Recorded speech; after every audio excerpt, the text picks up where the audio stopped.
Welcome back to our classroom. We have with us today Clair Detrick-Jules, an award-winning filmmaker, photographer, author, activist, and public speaker. She captures personal stories and intimate moments centering Black liberation, immigrant justice, and women's rights. An Afro-Caribbean artist who remains rooted in her community, St. Clair grounds her work in radical love, joy, and the knowledge that a more just world is possible. Welcome, St. Clair. Thanks for being here with us today. And St. Clair is the author of My Hair is Like the Sun. Boom, there it is. Beautiful, beautiful, beautiful. Thank you. Welcome to our classroom. Glad you could be here with us. How you feeling? I'm doing great. Thank you for having me. Oh, it's our pleasure. It's our pleasure. Have my co-host for today, Analiz, my daughter. This is her first time co-hosting, and I'm glad that you could join me. Thanks for being here, Analiz. How you feeling today? Good. Excellent. Are you nervous? No. No? All right. Wonderful. Well, you recently published this book, My Hair is Like the Sun. It's a beautiful book, and we want to learn a little bit more. We've read it a few times.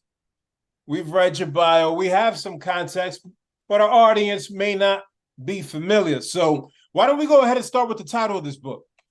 Where did the title come from?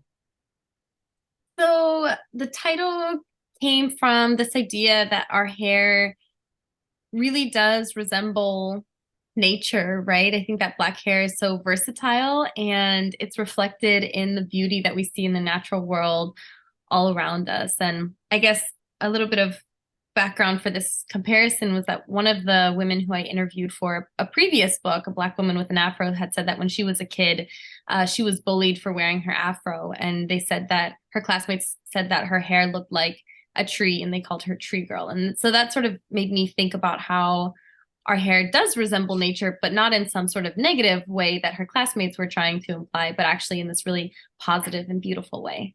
Yeah, there's beauty in going the natural route. So I appreciate that. You have an Afro-Caribbean background. Can you talk to me a little bit about your background? Yeah, so my dad is from St. Bart's, which is a little island in the Caribbean in the French West Indies. And so he was born and raised there. And I have a lot of family still on the island. And I do go back to visit fairly frequently. So it's a really small island, but I have a lot of pride, having roots there. Awesome. And while your book doesn't get into some of the work you do in terms of immigrant justice, Black liberation, I am curious to hear a little bit about that. And being that my family's from Dominican Republic, my parents immigrated from the Dominican Republic.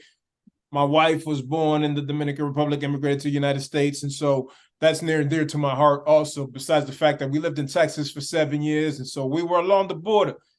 And there was a lot happening there, and we were in proximity to people that have some serious stories and hardships they experience in their home countries, and were looking for refuge in the United States. So can you talk to me about your work in terms of immigrant justice? Yeah, absolutely. So with my father being an immigrant in the US, he doesn't live here anymore. He lives in France now. But, with my dad being an immigrant, and then I grew up in Washington, D.C., which also has a large population of immigrants from all over, Central America, Dominican Republic as well, Asia, Africa, really everywhere.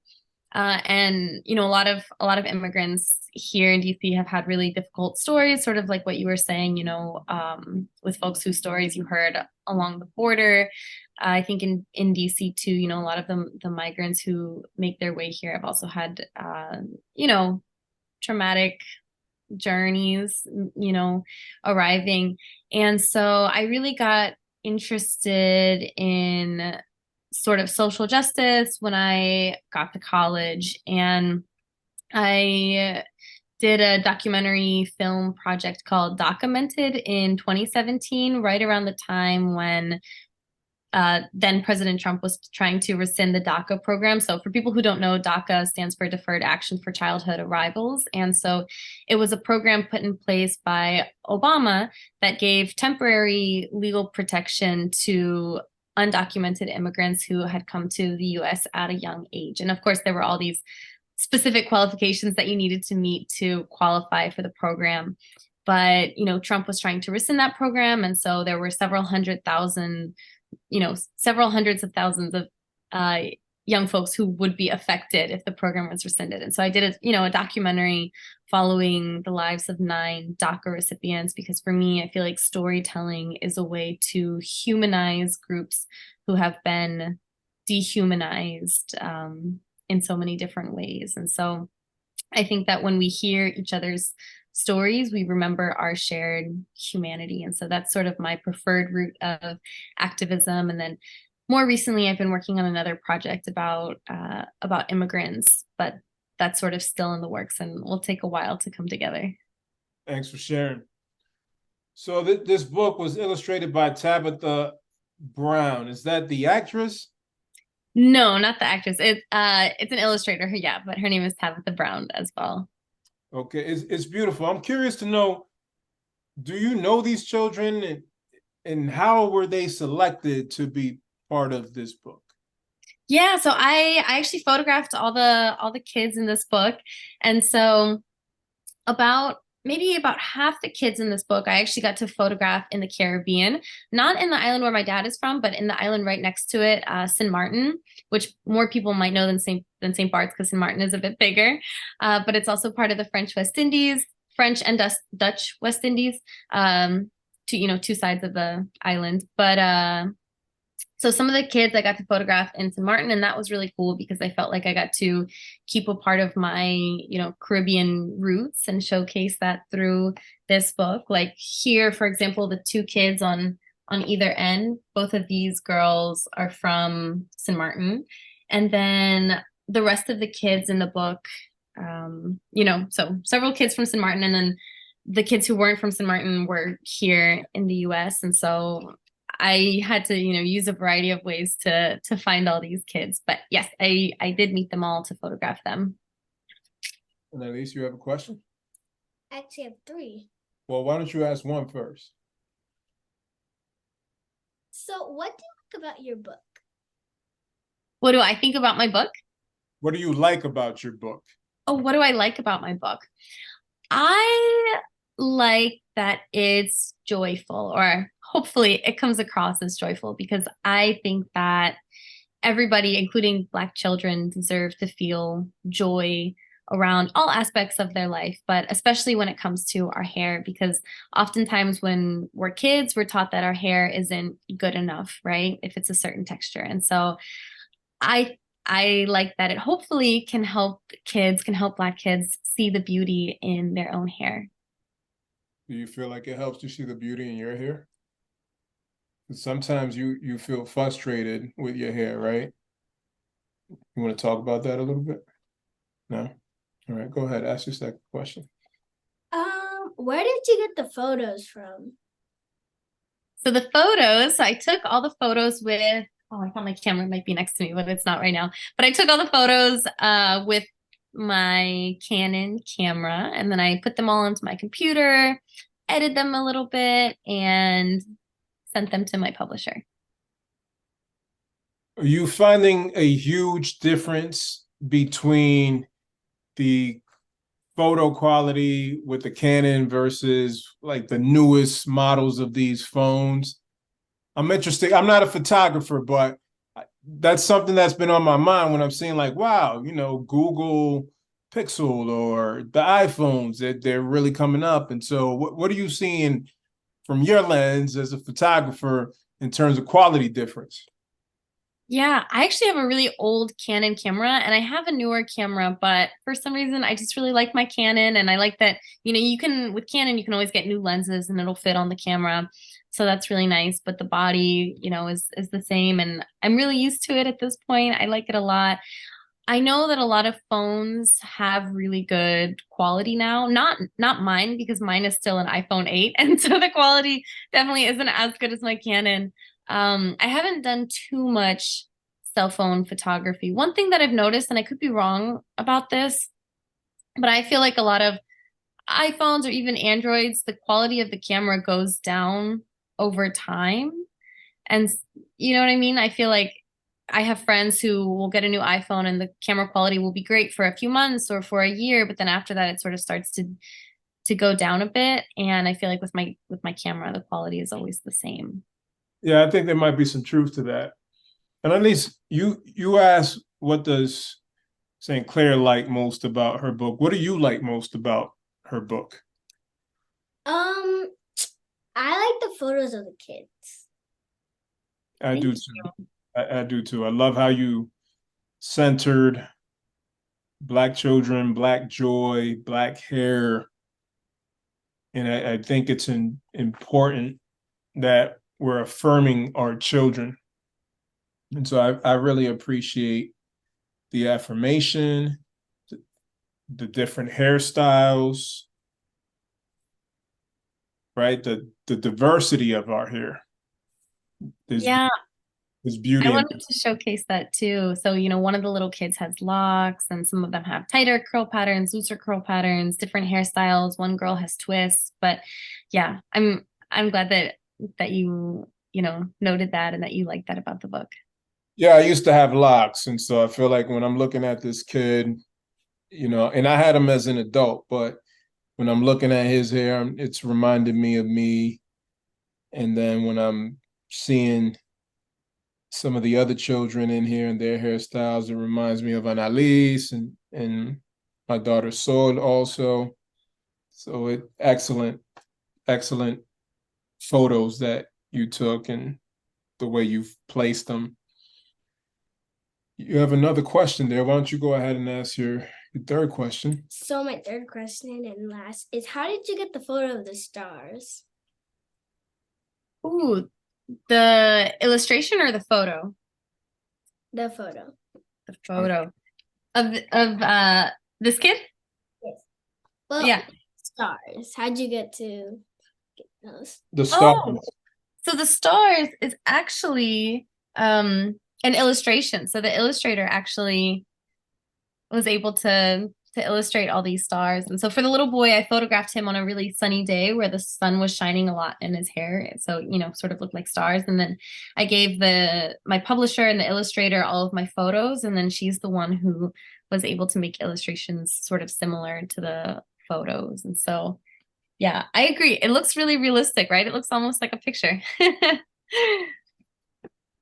Can you talk to us a little bit about your process as an author, marketing your book and keeping it in the presence of the public? Analiz, she illustrates, she writes. I could see her publishing something in the future if that's what she desires to do. But I also want her to understand some of the processes that we experience as authors. Yeah, absolutely. I think it's important to, maybe this sounds cheesy, but I do think it's important to, believe in yourself if you do want to be an author or an illustrator, and to surround yourself with people who also believe in you and who believe in your dream, right? Because it is sort of a more non-traditional career path or, hobby if you choose to go that route. And so for me, it was really important to have people around me who believed in what I was doing. And so, my first step was to get an agent, and that took a while. But once I got an agent, she was able to find an editor at a publishing house for me. And then once this was my first book, My Beautiful Black Hair, 101 Natural Hair Stories from the Sisterhood. And so when this book was released and, several months before it was released, I was reaching out to a bunch of journalists. I was reaching out to influencers. I also photographed a bunch of people for this book. So I was reaching out to all of the women who I had interviewed and photographed for this book, so I was going, lots of different avenues to try to promote using social media also. And, same for this book as well. And so I feel like with something like writing or illustrating, it is again non-traditional, and so I feel like you're always looking for ways to make connections. Just recently my uncle and his wife, who live in Mississippi, told me that one of their friends' daughters is a natural hair guru, and so I'm gonna be put in contact with her, like that kind of thing. So it's a lot about finding connections in all different ways, in all different places, and just always being open to meet new people who are interested in the same things as you. Wonderful, wonderful. Now, if you had an opportunity to have lunch with any author, dead or alive, who would it be and why? Ooh, that's a great question. I think I would love to meet Bell Hooks. I think that she just had so much clarity around love and what love is, and I think that that's something, her one of her most famous books is called All About Love, and she talks a lot about love in her works, and not just romantic love, but also familial love, platonic love, friendship, sisterhood, all of that. And I think that in a lot of my work, I'm focused on love, right? In particular, self-love, and then also sort of communal love, like showing love to our communities, whether that's the Black community, the immigrant community, the women, community of women, whatever it is, whoever that community is. And so I would have loved to be able to sit down with her one day and just listen to her talk more. Yeah, I'm sure that would be insightful. So what's the message of encouragement that you want to offer the audience? I think I would encourage everybody to feel empowered to live in accordance with your values, if that makes sense, right? And so whatever that may be. So in terms of how we're treating ourselves, making sure that we are treating ourselves with love and respect. And for kids especially, I mean for kids, but for adults too, I think that oftentimes, this is something I've been talking about with my friends a lot recently, is oftentimes we'll have a lot of negative self-talk, right? And the way we talk to ourselves is often in a way that we wouldn't talk to our friends or anybody else, but it's easy to be so down on ourselves, right? And so I think that I would encourage everybody to, as much as possible, work on self-love, work on being able to encourage ourselves, right? To follow whatever career we want, to follow whatever hobby we want, right? Because it's not like anything we're interested in, it doesn't have to be our career, right? Like if you, Analiz, just wanted to illustrate for fun, right? Not everything has to be about making money. Like I think it's also really important to do things just for the joy and the love of it too. And so I think that's what I would encourage everybody to do, right? And then surround yourselves with people who have similar ideals and who also are working on living like the most happy and full lives as possible. Beautiful. Lastly, where can folks purchase your book, and also where can people follow you? Yeah, so people can purchase my book wherever books are sold. So it's on Amazon, it's on bookshop.org. It's on the Chronicle Books website, which is my publisher, Barnes & Noble. If you go to your local bookstore, if they don't have it in stock, you can ask them to stock it for you, and they should be able to get a copy if you want to shop local and support independent bookstores. And then people can follow me. I'm on, on Instagram. It's just at St. Clair Detrick-Jules. So it's my whole name. I'm not sure if you're able to put that in the notes of this episode, but it's just STCLAIR DETRICKJULES, just at St. Clair Detrick-Jules. And then if people want to connect with me, you can contact me through my website, which is also just www.stclairdetrickjules.com. And everybody should feel free to, connect with me for anything at all. Well, thanks for your time. It's great to read your book, learn a little bit more about your story. I'm encouraged by the characterization of the children in this book and just the way the story flows. Again, very affirming, and I think our children need more affirming stories. So, Analiz, any final words before we wrap up? All right. Well, St. Clair, it's been a pleasure. Looking forward to continuing to connect and build with you, and wish you the best with your book, My Hair is Like the Sun. Thank you so much. I appreciate it. And Analiz, I'm so honored that I got to be here for your first episode appearance. Thank you. Thank you.